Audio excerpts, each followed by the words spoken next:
Hello, I'm Dr. George Everly. Welcome to CISM Perspectives. Today, the topic will be phases of disaster. I've been in this field quite a long time, decades actually. Overall, I've been in 39 countries on 6 continents and seen many, many disasters.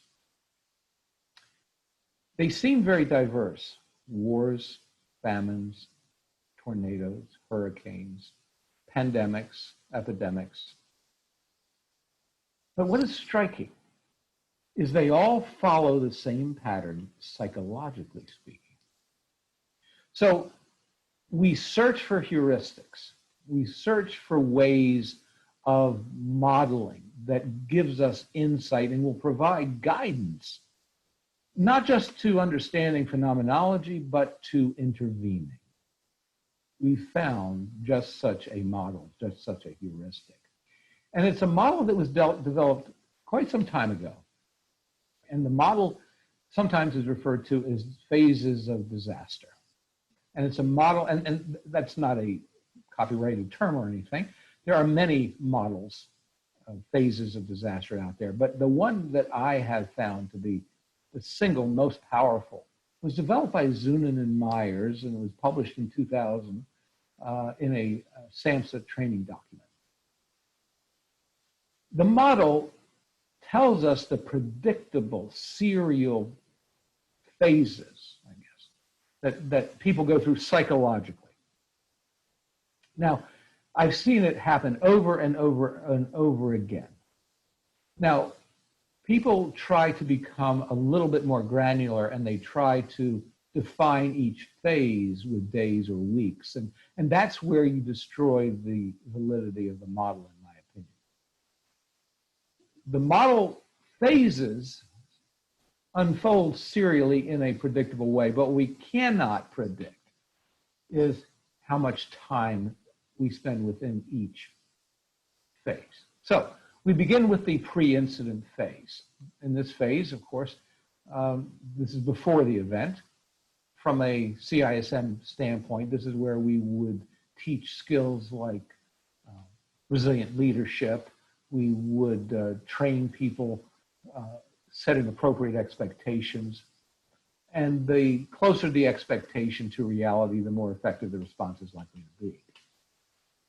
The impact phase, that's when whatever it is, hits. It could be the tornado, it could be the hurricane. In this case, in April of 2020, as this is being recorded, we're dealing with a pandemic. We go from impact into heroic actions, and it's called the heroic phase. Now, what's interesting about the pandemic is the impact phase and the heroic are blending together. It's created a hybrid phase because the impact is still unfolding. Many areas of the world still have not seen a peak in the caseness or the cases that have emerged for the pandemic. The impact phase will only end when there are no longer any new cases of COVID-19. The heroic phase, people are going around, they are doing the heroic things they're supposed to do. They're riding a wave of adrenaline, and they're getting the job done. After the heroic phase, we come out the other side. We will get through this. We enter the honeymoon phase, and that's where the high-fiving comes along. And people say, boy, we're glad we made it. We did some wonderful things. Let's honor those we've lost. Let's congratulate the heroes. But like most honeymoons, it doesn't last forever.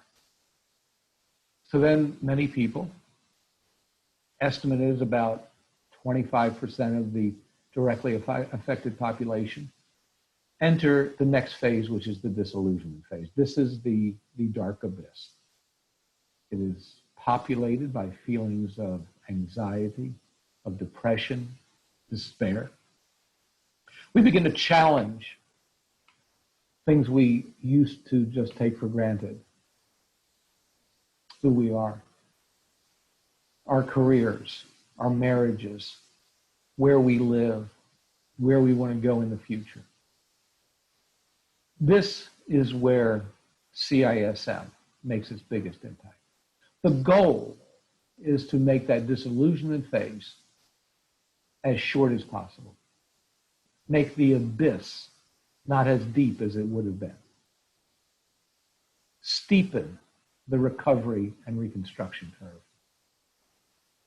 And that's moving on. That's the next phase, moving on.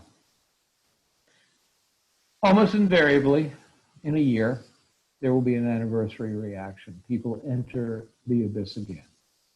Once again, critical incident stress management is brought into play. And finally, it helps people move to the final reconstruction and moving on.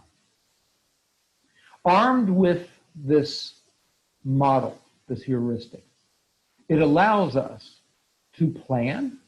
It allows us to use our resources most effectively.